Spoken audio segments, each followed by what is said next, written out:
hasta el final.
Bueno, y a lo que corresponde el último tema de hoy son las tiroidopatías y el embarazo. Para poder nosotros entender las tiroidopatías y embarazo, pues debemos de primero conocer los cambios fisiológicos que ocurren dentro de la glándula tiroides en el embarazo. ¿Qué pasa con esta glándula? Va a aumentar la producción de sus hormonas tiroideas desde un 40 hasta un 100%. ¿Para qué? Para cubrir las necesidades del producto y de la mamá. Más sin embargo, además de aumentar la producción de hormonas tiroideas, existe una hiperplasia y un aumento de la vascularidad de la glándula tiroides. Sin embargo, no va a causar una tiroidomegalia significativa. Como sabemos, la glándula tiroides, este tipo de glándula secreta bastantes hormonas y es la encargada de regular el metabolismo. Y es importante en el producto de la gestación para evitar sobre todo lo que es el hipotiroidismo congénito. ¿Qué pasa con ciertas hormonas? Por ejemplo, la globulina de unión a la tiroxina no va a tener ningún cambio en lo que es el primer trimestre. Sin embargo, después de las 20 semanas va a doblar su cantidad hasta el doble y de ahí lo va a mantener normal. Lo que es la T4, sobre todo la total, va a tener un aumento súbito de la sexta a la novena semana y después de las 18 semanas se va a mantener en la misma cantidad. La T4 libre va a aumentar ligeramente, va a ir a razón con los niveles de hormona gonadotropina y después va a regresar a lo normal. Sin embargo, se registra un pico bajo al final del tercer trimestre. La T3 va a aumentar ligeramente en el segundo trimestre y se va a mantener. Y la hormona liberadora de tirotropina es una hormona que va a cruzar la placenta y va a estimular a la hipófisis a que secrete hormona tirotropina. La hormona estimulante de tiroides no atraviesa la placenta. Entonces aquí vienen unos cuadros de acuerdo a los cambios de este tipo de hormonas de acuerdo al embarazo, a los cuadros que les puse anteriormente. Y como vimos al inicio del curso, va a haber una relación TSH gonadotropina coriónica humana por la fracción que tienen en ellas similitud. Por lo tanto, es considerado que esta gonadotropina coriónica humana, por lo tanto, va a tener actividad tirotrópica de forma intrínseca. Si hay aumento de hormona gonadotropina coriónica, pues va a haber aumento de hormonas tiroideas. Pero como va a haber entonces aumento de hormonas tiroideas, si se recuerdan de su eje hipotálamo hipófisis, glándula tiroides, va a haber una retroalimentación negativa y por lo tanto la TSH tiende a disminuir ligeramente durante el embarazo.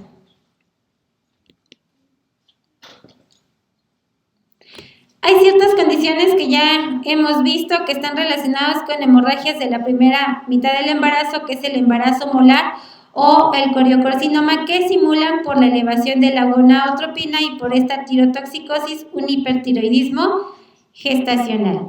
Sin embargo, también durante el embarazo hay, como les dije, hay esta ligera disminución de la TSH, que nos va a hacer que diagnostiquemos a pacientes como hipotiroideas subclínicas y cuando normalmente lo único que tienen es que están embarazadas.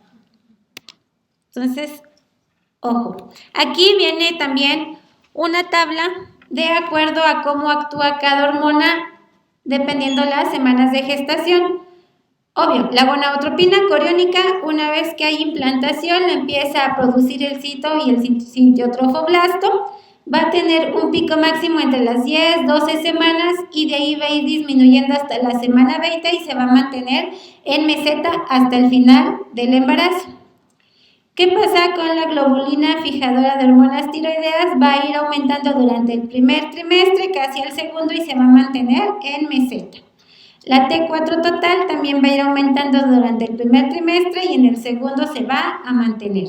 La TSH es lo que les digo, al inicio hace ese bajón por retroalimentación, sube otra vez durante las 10 semanas y se mantiene. Entonces aquí les digo, podemos hacer un diagnóstico erróneo de hipotiroidismo subclínico. Y la T4 libre se mantiene en meseta y a mediados del segundo trimestre tiende a bajar para posteriormente mantenerse en meseta. ¿Qué tiene que ver pues todo esto con el embarazo? Así como en los demás órganos hay cambios, pues en la glándula tiroides. También depende mucho de la ingesta de yodo, que tiene que ver con la filtración glomerular, el aumento de la producción de esas hormonas tiroideas hasta en un 100% y la hiperplasia de esta glándula. Entonces, si en el embarazo aumenta la filtración glomerular, obvio, va a aumentar la depuración renal de los yoduros. El yodo pues es indispensable en nuestra dieta y para la síntesis de hormonas tiroideas. También este yoduro en pocas cantidades llega a pasar a la placenta y ayuda al metabolismo de las yodotironinas que van a ser esenciales para el desarrollo de la glándula tiroides del producto. Todo esto entonces, ¿qué me va a causar? Aumento de la filtración de los yoduros, pues que hay una privación o una disminución de la cantidad de yodo que necesita mi cuerpo para sintetizar este tipo de hormonas. Entonces me va a llevar a la reducción también de la producción de tiroxinas maternas y por lo tanto van a pasar de forma inadecuada a la placenta y por lo tanto me van a afectar en el desarrollo del producto, sobre todo porque las glándulas tiroideas en él son esenciales para el desarrollo neurológico. Durante el embarazo, por este mecanismo, pues necesitamos incrementar esta ingesta de yodo. Lo recomendable, según la Organización Mundial de la Salud, es una ingesta de 250 miligramos de yodo al día.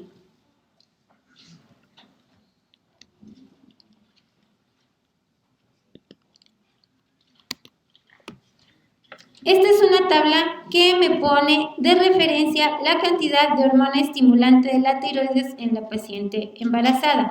En la población normal es de 0.04 hasta 4. En la embarazada va a cambiar de acuerdo al trimestre de la gestación. En el primer trimestre puede ser normal de 0.1 a 2.5.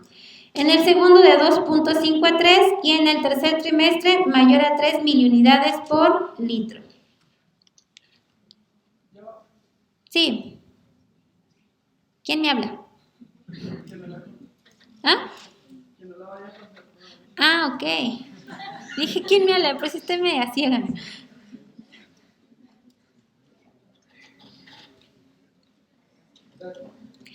De nada.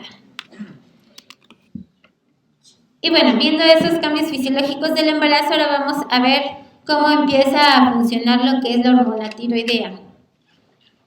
Hasta antes de las 10-12 semanas de gestación, nosotros proveemos de hormonas tiroideas al producto. Entonces, si yo ya soy una paciente hipotiroidea y estoy descontrolada, obvio, no le voy a dar adecuada cantidad al producto.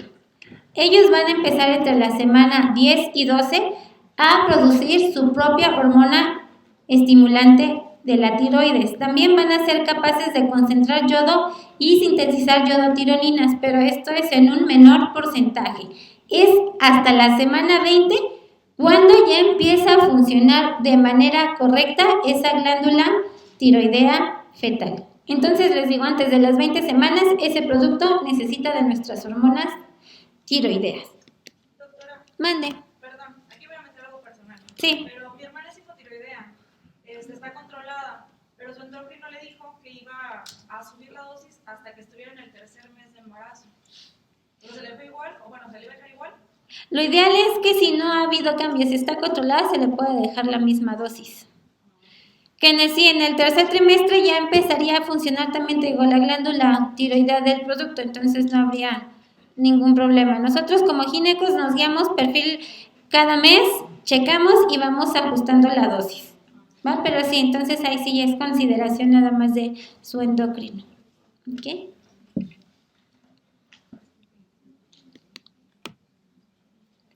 Bueno, valorando las funciones tiroideas en el producto, la TSH materna puede encontrarse por este estímulo, pues del embarazo por la gonadotropina coriónica, pues se va a encontrar alta. Sin embargo, a nivel de glándula tiroides puede haber una T3, una T4 durante el inicio del primer trimestre que tienden a bajar ligeramente.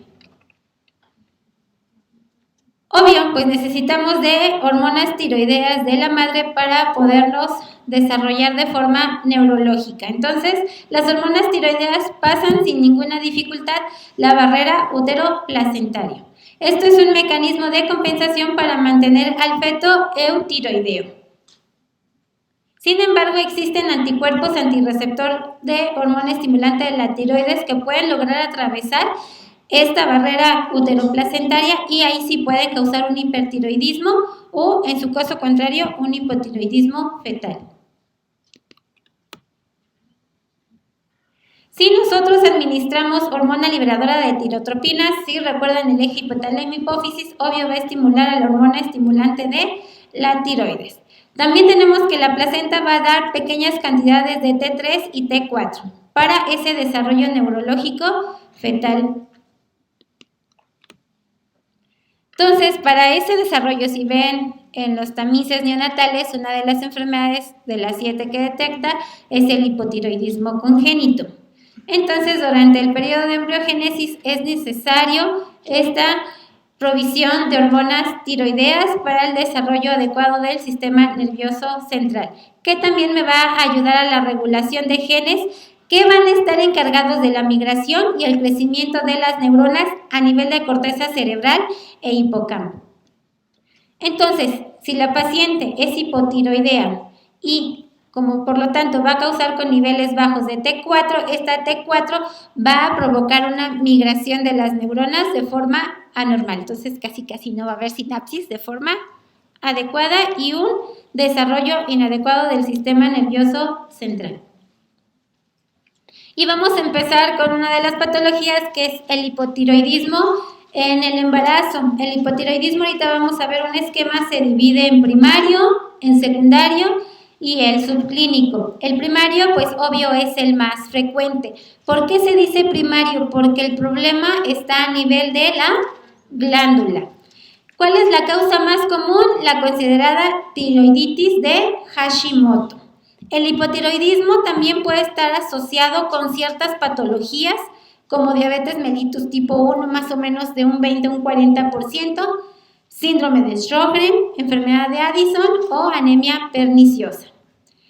¿Qué me puede causar un hipotiroidismo primario aparte de la causa más común que es la tiroiditis de Hashimoto? Una tiroiditis subaguda, una deficiencia endémica de yodo o por cambios fisiológicos. Si de por sí yo no tenía una ingesta adecuada de yodo, me lo puede precipitar el embarazo.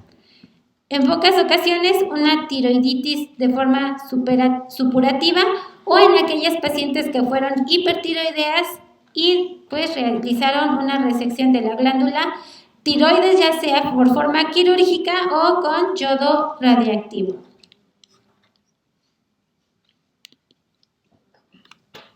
Y hay que hacer el diagnóstico diferencial con las tiroiditis posparto, el hipotiroidismo posparto que se presenta en un 25%. Aquí tenemos un esquema, si ven el eje hipotálamo, hipófisis, glándula tiroides. Si recuerdan fisiología, el hipotálamo se encarga de liberar hormona liberadora de tirotropinas. Esta hormona va a estimular a la hipófisis anterior para que secrete hormona estimulante de la tiroides. Y esta hormona estimulante de la tiroides también va a estimular a la glándula para que secrete hormonas tiroideas como es la tiroxina y la triiodotironina. Entonces, si yo tengo una inflamación, una tiroiditis, que la causa más frecuente es por Hashimoto, es a nivel de la glándula. Hipotálamo e hipófisis, normalmente no está el problema. Entonces, la glándula tiroides va a producir hormonas tiroideas en baja cantidad y le va a mandar la información a la hipófisis. ¿Y qué va a hacer esa hipófisis para compensar esa deficiencia de hormona? Pues va a aumentar la TSH. Entonces, la que se eleva es TSH y disminuyen las hormonas a nivel de glándula tiroidea.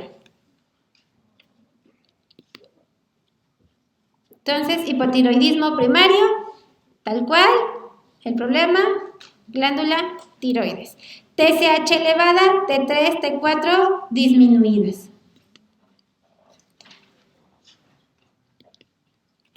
Y la principal causa de este hipotiroidismo primario es la tiroiditis de Hashimoto, que es considerada una tiroiditis linfadenoide o linfocítica crónica. Aquí va a haber la presentación de anticuerpos antitiroideos específicos que van a atacar a esta glándula tiroides. ¿Cómo se llaman a estos anticuerpos? Antiperoxidasa. Salud. Obvio, el cuadro clínico es parecido y es casi igual a los pacientes que no están embarazados que cursan con un hipotiroidismo. Pueden o no presentar un bocio y un mixedema. Otra causa de hipotiroidismo primario es una tiroiditis subaguda. Es una inflamación de la glándula tiroidea secundaria a una infección viral que pudo haber cruzado con un inicio repentino. Ya sabemos que este tipo de infecciones cursa de forma inespecífica con fiebre, cefalea, artralgias, mialgias, pero su evolución es larga, de 4 a 6 semanas y puede durar hasta 9 meses. El diagnóstico o la aparición también puede estar en el 5% en el posparto y puede recurrir en el 50% en los embarazos subsecuentes. ¿Qué me da? Sí. ¿Cuáles son los niveles normales de T3 y T4 en el embarazo? Te los traigo porque no me los sé de memoria, ¿va? Puede causar un hipotiroidismo de forma transitoria. El manejo solamente es de los síntomas, artralgias y mialgias.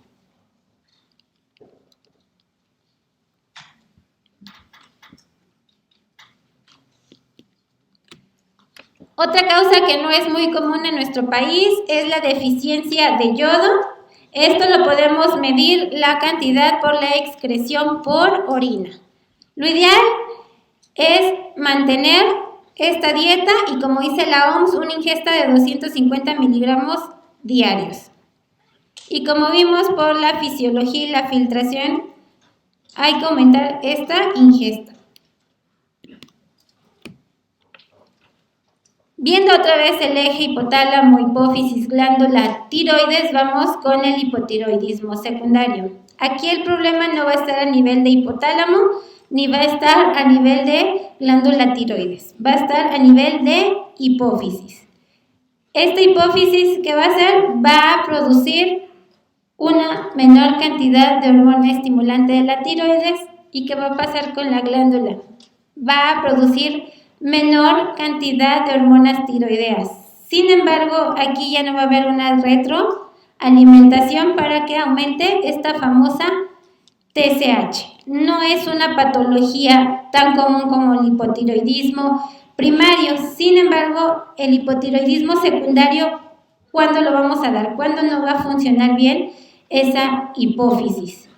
En hipófisis que tengan macro, microadenomas, por otro tipo de cirugías, hipófisis que fue sometida a radiación o en aquellas pacientes que tuvieron una hemorragia posparto que causó necrosis, que es el famoso síndrome de Sheehan, o por infiltración linfocítica de esta hipófisis. Aquí nos meten un poquito al síndrome de Sheehan, que es una necrosis de la glándula hipoficiaria. Esto es por una hipoperfusión de esta glándula secundario a una hemorragia obstétrica. Obvio, si la hipófisis, ¿qué hormonas produce la hipófisis? Aparte de TSH. Prolactina, FSH, LH, hormona de crecimiento.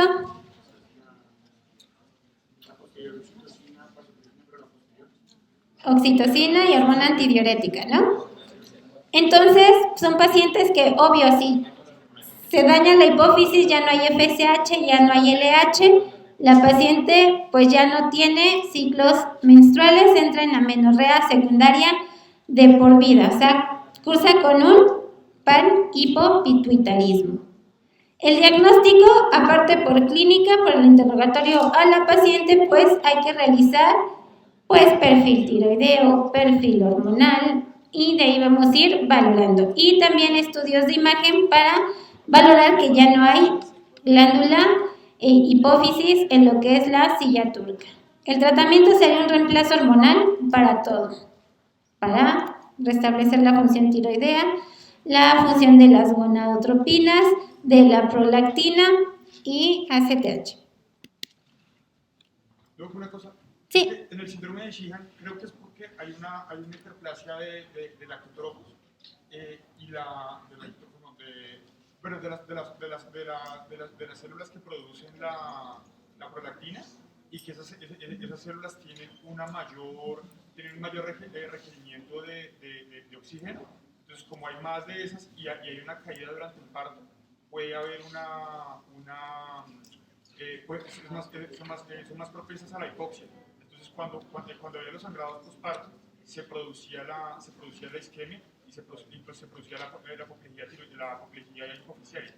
pituitaria. Pero mi pregunta es, ¿solo con el cambio celular y con la hiperplasia de las células productoras de prolactina ya puede haber, o tiene que haber la pérdida sanguínea? Se tiene que haber la pérdida sanguínea. Es un factor, pero no es 100% esa la causa. Otra causa de hipotiroidismo secundario es la hipófisis linfocítica, que se da en el periparto. Es considerado un trastorno autoinmune y se va a encargar de destruir a lo que es la hipófisis solamente anterior. ¿Qué sintomatología va a referir la paciente? Efecto de masa, diplopias, cefaleas, alteraciones en el campo visual, disfunciones endocrinas, todas las hormonas que produce la hipófisis anterior. El diagnóstico, como hace efecto de masa, hay que solicitar estudios de imagen y no se puede distinguir si es un macroadenoma. El diagnóstico se hace con biopsia, el manejo con esteroides y, obvio, manejo quirúrgico. Y bueno, el que les había comentado al inicio es el hipotiroidismo subclínico. Aquí nada está dañado. Trabaja adecuadamente la hormona liberadora de tirotropina. Las hormonas tiroideas las produce bien la glándula, sino por efecto de la gonadotropina coriónica en similitud con la TSH. Si aumenta la gonadotropina, aumenta la TSH. Pero son pacientes que la mayoría cursan de forma asintomática. Entonces, una paciente embarazada en el primer trimestre que nada más esté elevada la TSH ligeramente y las normales, no la vayan a diagnosticar como hipotiroidismo primario.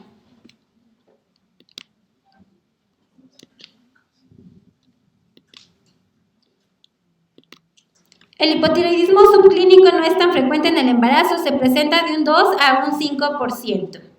Son pacientes, como les dije, asintomáticas. Podemos hacer el diagnóstico en pacientes con TSH mayor a 3.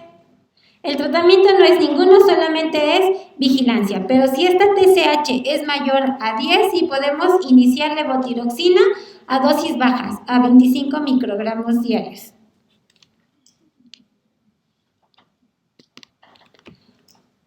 Otra patología es una hipotiroxinemia aislada, en donde la TSH va a estar normal, pero solamente la T4 libre va a estar baja. Es muy poco frecuente.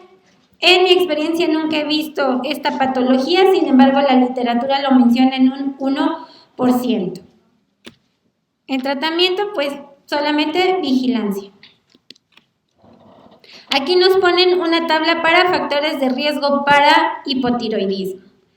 El principal es que tenga historia de disfunción tiroidea o una cirugía a nivel de glándula tiroides previa, que sea mayor a 30 años, que acuda a consulta con sintomatología de disfunción tiroidea o la presencia de un bocio, que acuda con anticuerpos antiperoxidasa positivo, que sea diabética tipo 1, que tenga lupus, que tenga SAF, antecedente de aborto o parto pretérmino. El hipotiroidismo es considerado una causa muy frecuente de abortos e infertilidad. Historia de radiación a cabeza y cuello y que a lo mejor haya llegado un poco de dosis a glándula tiroides, o historia familiar, mamá, hermanas con disfunción tiroidea. Si soy paciente con un índice de masa corporal mayor a 40, si estuve expuesta a ingerir lo que es litio o si se me colocó medio de contraste radiológico yodado. Si padezco infertilidad, hay que descartar procesos tiroideos en esta paciente, o si vivo en áreas deficientes de yodo. Entonces, el diagnóstico de hipotiroidismo nos ayuda a la hormona estimulante de tiroides. Si es una tiroiditis de Hashimoto, obvio voy a tener presencia de anticuerpos antiperoxidasa. Y si la paciente llega con los síntomas básicos de hipotiroidismo, que es el lentecimiento de ese metabolismo, que la paciente esté cansada, que esté disneica, estreñimiento, tenga fatiga crónica, calambres, aumento de peso, insomnio, síndrome túnel del carpo, caída de cabello, resequedad de piel, etc.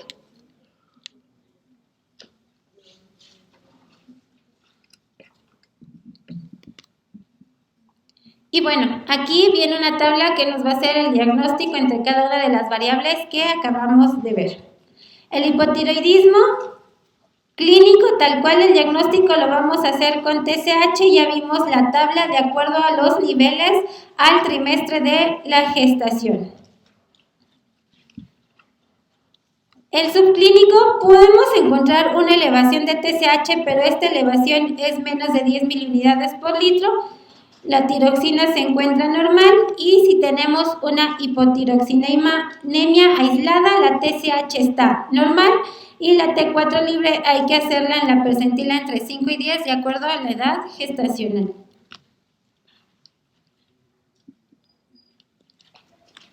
¿Qué complicaciones puede presentar una mujer embarazada que cursa con hipotiroidismo? La disfunción tiroidea, como les había comentado, va pegada con endocrinopatías. La más frecuente, pues, es la diabetes materna.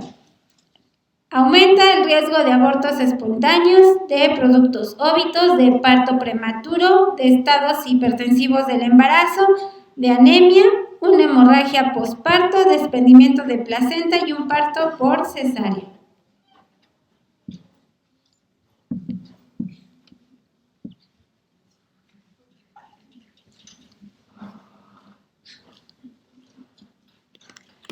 ¿Y qué complicaciones van a tener los hijos de madres hipotiroideas? Bajo peso al nacer, datos de sufrimiento fetal. Obvio, si está descontrolada y no recibió su adecuada dosis de este producto intraembarazo, pues retraso en el desarrollo y un hipotiroidismo congénito o malformaciones congénitas del sistema circulatorio. Toda mujer hipotiroidea debe de recibir tratamiento con levotiraxina. El objetivo con este tratamiento es para mantener los niveles de TSH otra vez de acuerdo a esta tabla. En el primer trimestre de 0.1 a 2.5, en el segundo es de 2.5 a 3 y en el tercero es más de 3 por guía de práctica clínica.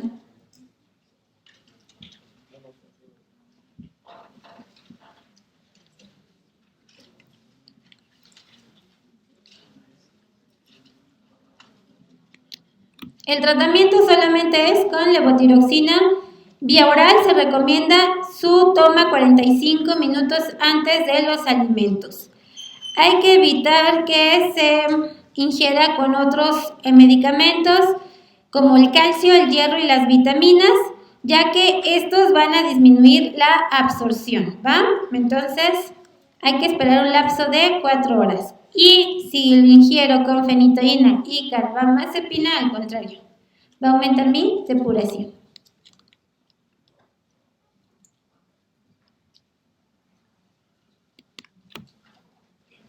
Si yo tengo una paciente con datos de hipotiroidismo y sale con prueba positiva de embarazo, puedo iniciar dosis profiláctica a dosis bajas de 25 microgramos. Y si ya el diagnóstico lo confirmamos durante el embarazo, hay que calcular la dosis 1 microgramo por kilo por día. Entonces, no hay más tratamiento para pacientes hipotiroideas embarazadas. Hipotiroidismo primario, levo. Secundario, levo. Subclínico, sin tratamiento, solamente es vigilancia. Y ahora vamos a ver lo que es el hipertiroidismo, que es la forma contraria, que es un exceso de hormonas tiroideas. Es menos frecuente que el hipotiroidismo. Aquí se presenta en menos del 1% de los embarazos.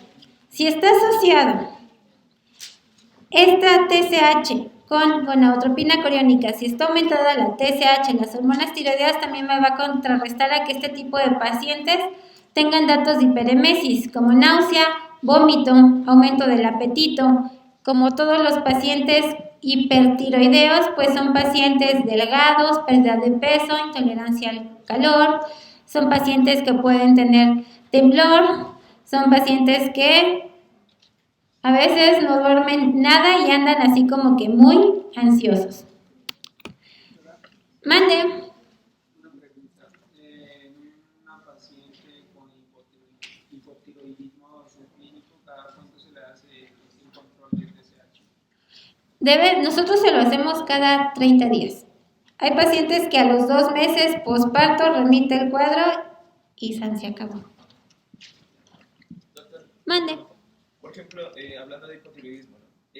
Hay pacientes que, por ejemplo, un ejemplo, no son sea de tiroides, un hemangioma hepático en los cuales se requiere hacer supresión tanto de reposición, me refiero, ¿no? Tanto de T3 como T4, y pues en las personas, digamos que no embarazadas, ¿no? Una mujer no embarazada, se hace pues tanto levotiroxina con levotiroxina. ¿En las embarazadas igual? No, nada más levo. ¿Solo levotiroxina? Sí. Por el efecto transplacentario y toxicidad.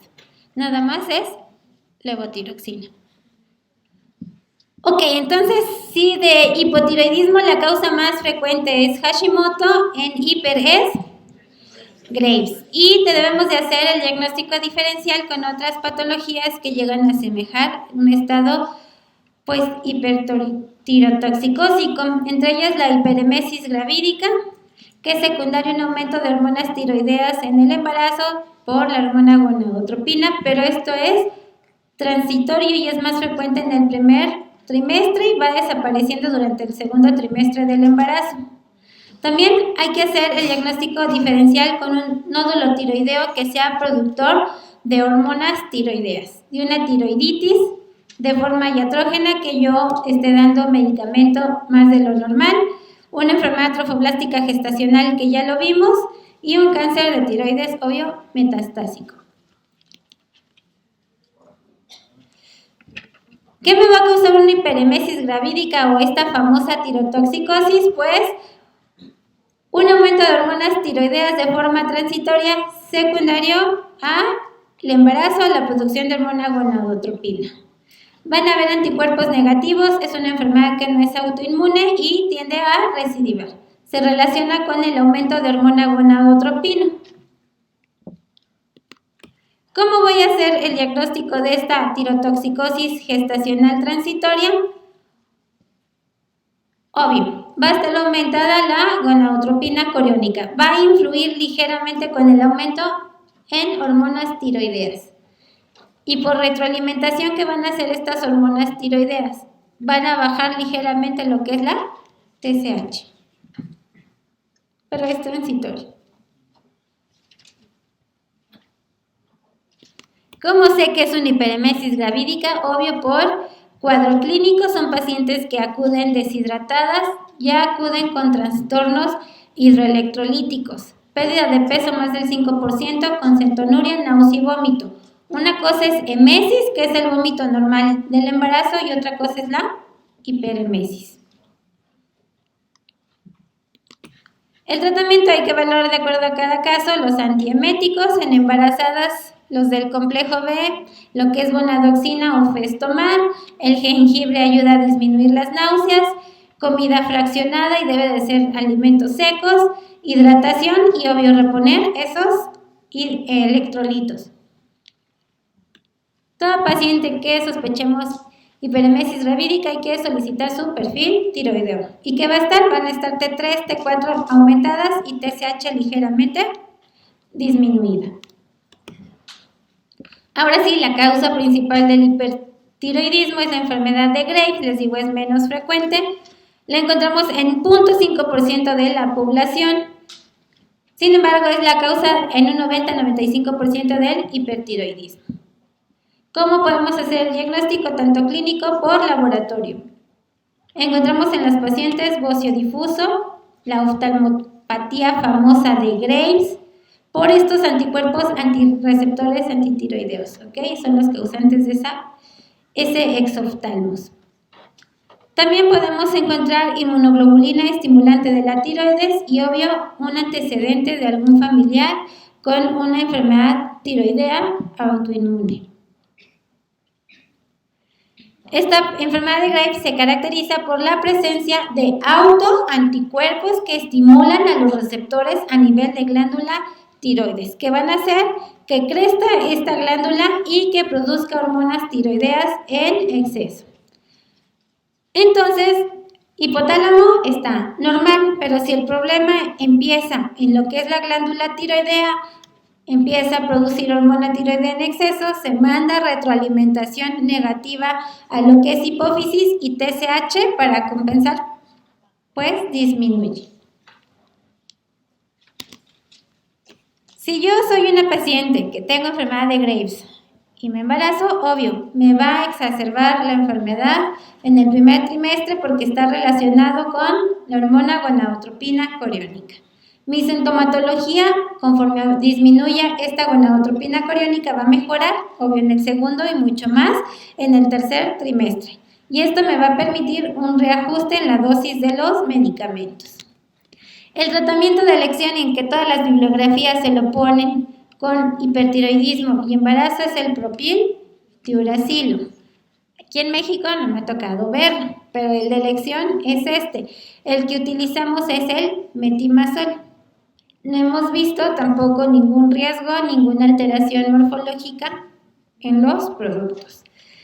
Si son pacientes que cursan con tormentas tiroideas, hay descompensación en forma de arritmias o fibrilación, pues sí se hace una tiroidectomía y después se hace reemplazo con levotiroxina. Hay que en las pacientes hipertiroideas, igual, pasado el posparto, terminado el puerperio, volver a solicitar un perfil hormonal para rehacer otra vez el ajuste de medicamento. Igual, así como el hipotiroidismo tiene complicaciones, el hiper más. Yo creo que asusta más a una paciente hiper cuando está en tormenta tiroidea que en una hipo. En la hipo, pues debemos de tener el control desde el inicio del embarazo. En una hipertiroidea también aumenta el riesgo de abortos espontáneos, malformaciones congénitas, más preeclampsia, prematuros con bajo peso al nacer, desprendimiento de placenta, disfunción tiroidea neonatal, pero en muy poco porcentaje, y mortalidad perinatal. Pero ténganle miedo a la tormenta tiroidea, que nos puede causar fibrilación auricular, insuficiencia cardíaca y muerte de la paciente. Doctora, Mande. ¿y en el examen viene tratamiento de elección? ¿Ponemos propiltiuracilo? O sea, si viene la opción. Sí, es propiltiuracilo. Y si no, ya no está. Pero si el de elección es propiltiuracilo, que aquí no hay en nadie lo use, pero literatura estadounidense, mexicana, todos te dicen prepituracilo. ¿Va? Por ejemplo, si les pusieran un caso clínico de una paciente hipertiroidea con enfermedad de Graves, descontrolada, que empezara con actividad uterina, pero ya también tuviera arritmias, ¿le dan trabajo de parto?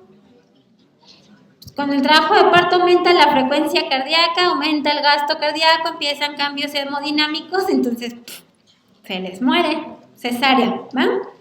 Una paciente en crisis o tormenta tiroidea no la vayan a someter a trabajo de parto. El hipotiroidismo es una indicación relativa de cesárea, solamente que hubiera datos de sufrimiento fetal agudo, desprendimiento de placenta, cesárea. Mientras, no. Como dato, nosotros solamente es como profilaxis. En toda paciente hipotiroidea damos 100 miligramos de hidrocortisona de 8 a 12 horas previas a la cesárea, pero nada más, ¿va? Es profiláctico. ¿Dudas con enfermedades tiroideas? ¿No? Sí. ¿Cuándo remito a una paciente con hipotiroidismo al endocrino? Desde que te dice que está embarazada. Desde ese momento que dices, doctor, estoy embarazada, ya soy hipotiroidea de larga evolución, directo al endocrino y es manejo conjunto con ginecología. ¿Ok? ¿Alguna otra duda? ¿No? Bueno. Julio anda por ahí. Sí, creo que sí nos da tiempo de su inmunización, ¿no?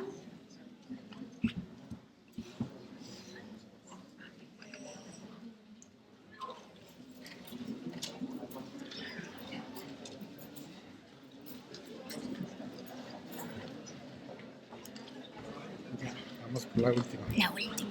Y es bien poquito, son como 10.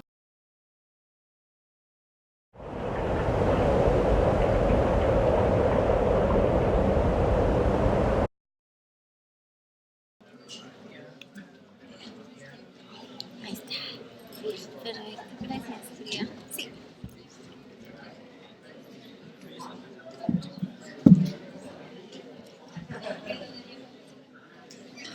Buenas tardes, doctores. ¿Cómo están? ¿Ya listos después de un día de descanso? ¿No?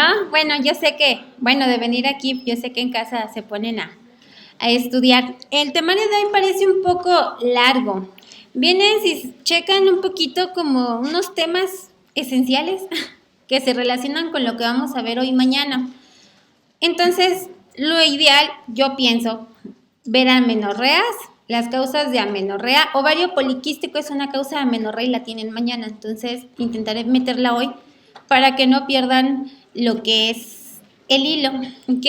También dentro de la misma voy a ver hemorragias, porque esas las tienen mañana.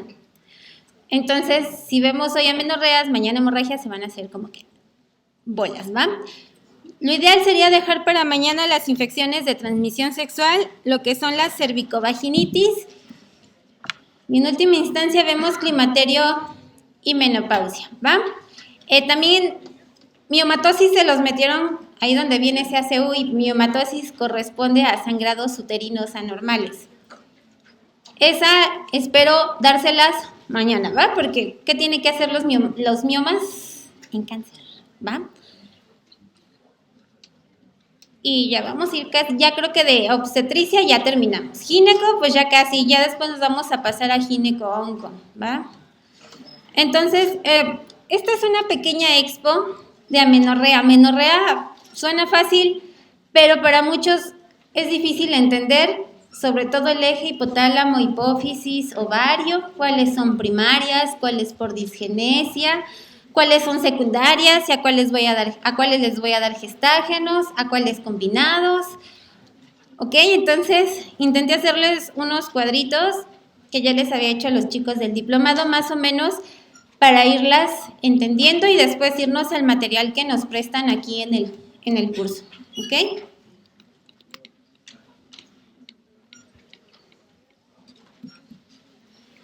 Y bueno, para recordar, Julio, ¿sirve este?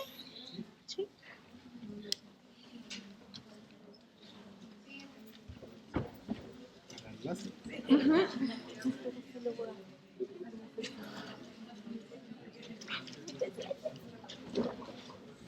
Bueno, para conocer primero amenorreas debo de conocer cómo funciona el eje hipotálamo, hipófisis, ovario. Obvio, nada más lo manejamos las chicas, ¿ok? Pero voy a empezar a hablar un poquito del ovario. ¿Por qué? Porque de ahí viene el entendimiento más que nada de la FSH, si sube o baja en ciertas patologías, entre ellas lo que es la famosa falla ovárica. Como sabemos, el ovario es la gónada femenina, muy diferente a la gónada masculina, porque cuando nosotras estamos in útero y ya está determinado sexo femenino, tenemos ciertos millones de ovocitos. Esos ovocitos son los futuros óvulos. O sea, los óvulos son viejititos desde que están junto con nosotros in útero, ¿ok? De que estamos in útero al nacimiento, hay una muerte, una eliminación de miles de ovocitos. De lo que llegamos, bueno, nacemos y llegamos a la pubertad, perdemos más ovocitos, ahí nos quedamos entre unos 5,000. Normalmente vamos a ir ovulando un ovocito por ciclo menstrual en pacientes regulares y otros van a ir muriendo conjuntamente en el camino. Cuando llegamos a la menopausia, que es el año sin menstruación, es porque ya nos terminamos esa cuenta de ovocitos. Entonces, ¿por qué entender el eje hipotálamo? Porque una vez que también empezamos a llegar a la adolescencia, este hipotálamo va a liberar a la madre de todas las hormonas femeninas, que es la famosa GnRH. Esa GnRH se va a empezar a producir en pequeños pulsos. Va a mandar información a la hipófisis anterior y se van a liberar ligera cantidad de FSH y LH. ¿Cómo va a empezar este desarrollo puberal? Si recordamos, primero aparece el botón mamario. Ese botón mamario aparece más o menos de 12 hasta 24 meses previos a la menarca. También esta hipófisis estimula el ovario ligeramente para la producción de estrógenos y progestágenos y uno que otro andrógeno. Entonces, después de la telarca, del botón mamario, aparece la pubarca, que es la salida de vello púbico. Y ya en forma última, el ovario llega a estimular a lo que es el útero y empieza la menarca. Entonces, ¿para qué me sirve la FSH? Como su nombre lo dice, es la hormona folículo estimulante. ¿Qué va a hacer? Pues cada ciclo se va a producir cierta cantidad antes de la ovulación, que es el folículo, el famoso ovocito. Va a liberar cierta dosis, lo que es la hipófisis de hormona folículo estimulante, para que ese folículo vaya creciendo y llegue más o menos a una medida entre 15 y hasta 20 milímetros aproximadamente, para que ese ovocito pueda romper la corteza del ovario, salga en forma de ovulación. Ya una vez que sale en forma de ovulación, pues empieza el ciclo que lo vamos a ver más adelante. Me van a decir, ¿pero por qué me explica esto? ¿Qué pasa con las pacientes que vamos a ver más adelante? Por ejemplo, el síndrome de Turner, que son cintillas ováricas.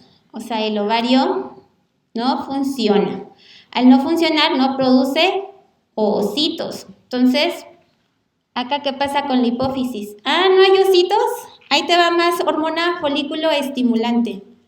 Y le vuelve a mandar la retroalimentación negativa. Sigue sin haber ovocitos, te mando más hormona folículo estimulante. Entonces, es por eso que en el síndrome de Turner, una de las alteraciones hormonales que encontramos es la FSH elevada. Se sigue produciendo en exceso por querer estimular un ovario que existe en forma diminuta y que no produce ovocitos. ¿Y qué pasa también cuando veamos climaterio o menopausia? Si nos acabamos nuestros ovocitos poco a poco, también le van a mandar información a la hipófisis. ¿Y qué va a hacer la hipófisis? Volver a mandar más FSH. Entonces, también un diagnóstico para transición a la menopausia, climaterio o menopausia es la famosa elevación de la hormona folículo estimulante. ¿Ok? Entonces, empieza con hipotálamo, manda información a hipófisis, ovario produce estrógeno, el estrógeno tiene efecto sobre el endometrio, ¿no? El estrógeno, ahorita que veamos función hormonal, se produce en mayores cantidades en la primera mitad del ciclo, en la etapa proliferativa. La progesterona se produce en la segunda etapa del ciclo, en la fase progestacional. La progesterona, en caso de que exista embarazo, nos ayuda a continuar este embarazo, ¿va? Entonces, las amenorreas, pues, tienen que ver un poquito, algunas, no todas, con este eje hipotálamo, hipófisis, ovario. Entonces, deben de conocerlo bien para ir descartando cada patología. Pero lo que les quería explicar es por qué muchos entendían y por qué la FSH se eleva. Por eso, ¿va? Porque el cuerpo detecta, el ovario le manda la información a la hipófisis, que no hay ovocitos, y sobreestimula. Y bueno, ¿qué es amenorrea? Ven que en algunos casos nos ponen amenorrea de 2 días. Amenorrea es considerada como la ausencia de menstruación mayor a 3 meses.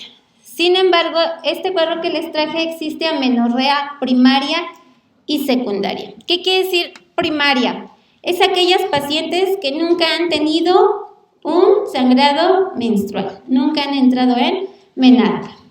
Aquí la amenorrea primaria se divide en 2 grupos. El primero, aquellas pacientes de 14 años en las cuales no voy a encontrar caracteres sexuales secundarios. El estrógeno nos ayuda al aumento de grasa mamaria, ensanchamiento de la cadera, producción de andrógenos por parte del ovario para la pubarca. Entonces, si no tengo bubi, no tengo pubarca, no tengo cambios de voz a los 14 años, no tengo menstruación, agua pasa por mi casa. O sea, ese eje hipotálamo hipófisis aparentemente pudiera no estar funcionando. En toda paciente que les llegue a consulta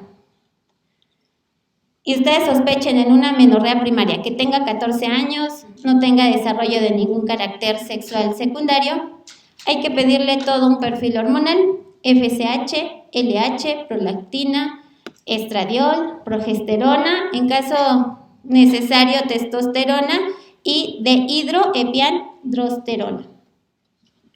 Entonces, en todas estas pacientes de 14 años que nunca han tenido un ciclo menstrual, no hay ningún carácter sexual secundario, lo primero que debemos de sospechar es en una disgenesia gonadal, o sea que a lo mejor no haya gónadas. Y la primera causa de disgenesia o la causa más común de disgenesia gonadal, ¿cuál es? Síndrome de Turner. Y en segundo puede ser una disgenesia gonadal pura, que es la considerada 46XX, que es debido a la deficiencia de una hormona que es la 17-alfa hidroxilasa. ¿Por qué sospechar en síndrome de Turner? Es una disgenesia gonadal. Si recuerdan sus clases de anatomía, vagina, útero y cérvix viene de un origen y el ovario viene de otro origen. En las pacientes con síndrome de Turner, les digo, hay cintillas ováricas, o sea, hay una cosa de formación de ovario. Entonces, el ovario forma estrógeno. Si no hay ovario, pues no hay estrógeno, y al no haber estrógeno, no hay crecimiento mamario, no hay vello púbico, y por lo tanto las pacientes están en amenorrea. Las pacientes con síndrome de Turner sí tienen útero, tienen vagina, lo que no tienen es ovario. Entonces, pues no hay producción de estrógeno que tenga efecto sobre endometrio. Entonces, por eso no descaman cada mes.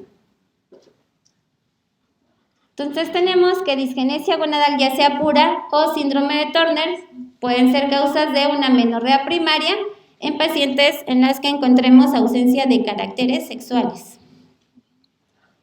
Podemos tener también pacientes de 16 años que jamás han tenido menstruación, pero ya tienen aumento de glándula mamaria, tienen ensanchamiento de cadera, cambios de voz y tienen vello púbico. Entonces, en ellas si ya hay crecimiento mamario, hay vello púbico, quiere decir que hay estrógenos produciéndose por ahí, ¿no? Y que el ovario está funcionando. Entonces, si el ovario me está funcionando, ¿por qué no hay menstruación? O sea, el ovario tiene que mandar el estímulo al útero y el útero tiene que sangrar. Entonces, aquí es donde nosotros debemos de descartar en aquellas pacientes que ya tienen caracteres sexuales femeninos mayores de 16 años y nunca han tenido menstruación, en un septo vaginal transverso. Un septo, pues es un tabique. Entonces, imagínense la vagina con un septo transverso, o sea, es como un tapón que le ponen.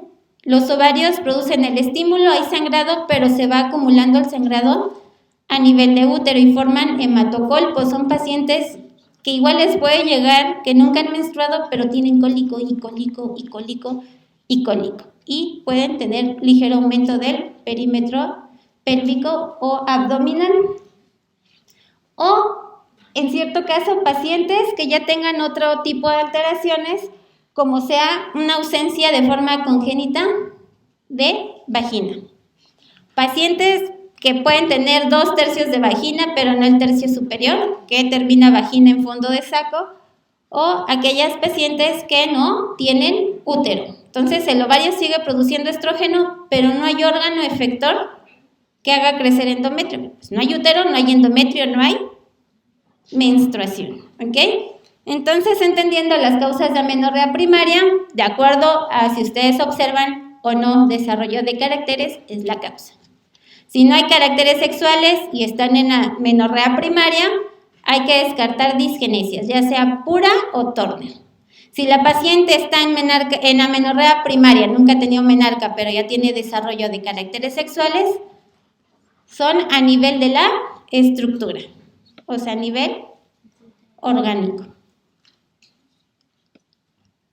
La más común, amenorrea secundaria. ¿Qué quiere decir amenorrea secundaria? Son aquellas pacientes que, aunque sea una vez en su vida, ya tuvieron un ciclo menstrual. La principal causa de amenorrea secundaria, ¿cuál es? El embarazo. Entonces, toda paciente que diga, sí, yo ya tuve ciclos menstruales, pero desde hace 5 meses no menstruó. Aunque la mayoría les diga que no han iniciado vida sexual, la primera prueba que tienen que hacer es la de embarazo. Ya una vez que ustedes descarten la prueba de embarazo, ahora sí vamos a ir descartando otras patologías que me pueden causar una amenorrea secundaria. Después del embarazo, la más frecuente es la hiperprolactinemia. Si estoy embarazada, puedo tener hiperprolactinemia y yo ni cuenta me doy de que estoy embarazada. Pacientes que están lactando, la mayoría de ellas, la prolactina inhibe la liberación de gonadotropinas. Entonces, por lo tanto, no hay ciclos ovulatorios y no hay ciclos menstruales. O los famosos adenomas hipofisiarios que me pueden causar esa misma hiperprolactinemia. Y esa hiperprolactinemia me va a bloquear a la liberación de FSH y LH. Y en otra causa, pues pacientes que llegan a tomar ciertos medicamentos como la metoclopramida, que también causa aumento de la prolactina. Entonces, si yo ya descarté hiperprolactinemia, se acaba, ¿ok? Entonces, descarto hiperprolactinemia. Otra causa que me pueda causar amenorrea secundaria es el hipotiroidismo primario. Entonces, también debo de solicitarle a la paciente un perfil tiroideo y abocarme sobre todo a la hormona estimulante de la tiroides. Entonces, si sospecho en un hipotiroidismo primario, pues la TSH, ¿cómo la voy a encontrar? Elevada. Entonces, si encuentro la TSH elevada en paciente que está en amenorrea secundaria, pues trato primero el hipotiroidismo, ¿no? Si ya le pedí prolactina, está normal, perfil tiroideo está normal, les digo, a todas hay que pedirles un perfil tiroideo. Si en ese perfil tiroideo la FSH y la LH están elevadas, ¿cuánto elevadas? Más de 40 miliunidades por litro. ¿Qué quiere decir? Que hay una falla ovárica, o sea, mi ovario ya dejó de funcionar. También otra causa de fallo ovárica que habíamos visto pues es síndrome de Sheehan. Sheehan produce una necrosis epitelial. Ya la hipófisis no produce FSH, LH, entonces FSH no estimula al ovario para que produzca o haga que crezca ese ovocito, ¿va? Pero pues el ovario le manda información a la hipófisis aparentemente que no hay ovocitos y se queda la FSH elevada. La mayoría de las veces igual, pacientes con FSH y LH yo las encuentro normales. Ok, a ver, me llegó una paciente de 17 años, inició su menarca a los 12, menstruaba cada 28 días, hasta hace medio año empezó con amenorreas y ahorita lleva 4 meses sin menstruar. Ya le tomé prolactina, está negativa, TSH está normal, perfil hormonal está normal. Le pedí un ultra y está normal. ¿Qué hacen? Aquí van a empezar a hacer las pruebas. En esta paciente que aparentemente todo pareciera normal, hay que ver de dónde viene la causa. Entonces hay que iniciarle tratamiento con gestágenos. ¿Qué son los gestágenos? Puede ser medroxiprogesterona. Esa viene en tableta de 10 miligramos, hay que darla una diaria por 5 días. Los progestágenos, ¿qué causan? Deprivación hormonal y causan una caída del endometrio. Causan un sangrado por deprivación. Entonces, si a esta paciente ustedes le dan la famosa medroxiprogesterona y sangra, la paciente estaba en anovulación. Y la principal causa de anovulación puede ser síndrome de ovario poliquístico, que después lo vamos a ver. Van a decir, ¿por qué si no había quistes? Puede haber clasificaciones que pueden tener 2 criterios y no específicamente quistes en el ovario. Entonces, si esta paciente ya arregló con los gestágenos, pues es anovulación y lo que tengo que hacer ya sea corregir los ciclos con hormonales combinados o seguir dando los gestágenos de segunda fase. ¿Qué quiere decir?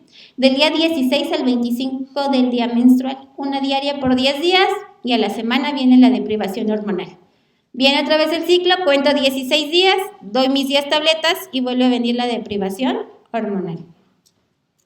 Si a esta paciente le di la medroxi y de plano no tuvo periodo menstrual, entonces ya la causa no es una anovulación. Tengo que hacer el segundo test, que es usar un estrógeno con un progestágeno. Doy medicamentos. Si la paciente tuvo sangrado, ¿cuál era la causa?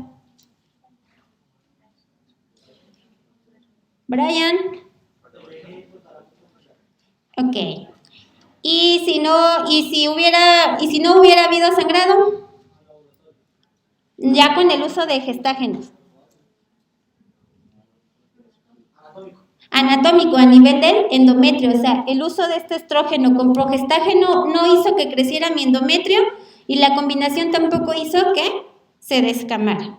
¿Okay? Entonces ahí sí podemos valorar toma de biopsias de endometrio. ¿Ok? Mande. ¿Podría repetir la última, por favor? ¿Esta? Sí, la estrógeno. Ok, tienes una paciente, te digo, en amenorrea le das los gestágenos y a pesar de que le diste su ciclo de 5 días, no hubo menstruación, haces el segundo test con estrógeno y progestágeno, combinado, como si fuera un ciclo normal. Puedes dar combinado estrógeno con progestágeno 21 días y después un estrógeno solito. Si a pesar de este ciclo no hubo sangrado, la causa es a nivel de endometrio. Hay que estudiar ese endometrio porque no proliferó y no descamó. Y si de plano sangró, es alteración a nivel de eje hipotálamo-hipófisis. Y ver otra vez que haya que corregir todo esto. No, qué pena, es que no alcanzó a ver la última del cuadrito morado de arriba ni la última de azul. Acá. Abajo el síndrome de Turner. Síndrome de Turner, 45X0. Y la de abajo azul. septo vaginal, útero ausente. Y la de abajo de útero. O un útero rudimentario. Ujú. Entonces, el himen imperforado también es una causa de amenorrea primaria ya con caracteres sexuales secundarios. ¿Dudas un poquito hasta aquí con las causas de amenorreas y cómo van a clasificar una primaria de una secundaria? Ok, entonces apréndanselo bien. Y bueno, hay otra clasificación de acuerdo a las causas que casi no la usamos. Hacemos más énfasis a amenorrea primaria y secundaria, pero puede haber amenorreas secundarias, obvio, pues las causas son a nivel central, alteraciones a nivel del eje hipotálamo-hipófisis o secundarias a una hiperprolactinemia. Amenorreas de tipo gonadal, que podría ser patología del ovario, que aquí entra la disgenesia gonadal pura o el famoso síndrome de Turner, que sería amenorrea primaria. Y en la amenorrea secundaria la causa más común son la no ovulación secundario a ovario poliquístico, obvio, después del embarazo. Y amenorreas genitales, pues, secundarias a patología de útero, ausencia totalmente del útero, agenesia de útero o patología de vagina, que ya sea himen imperforado, el septón transverso o ausencia tal cual de vagina. ¿Ok?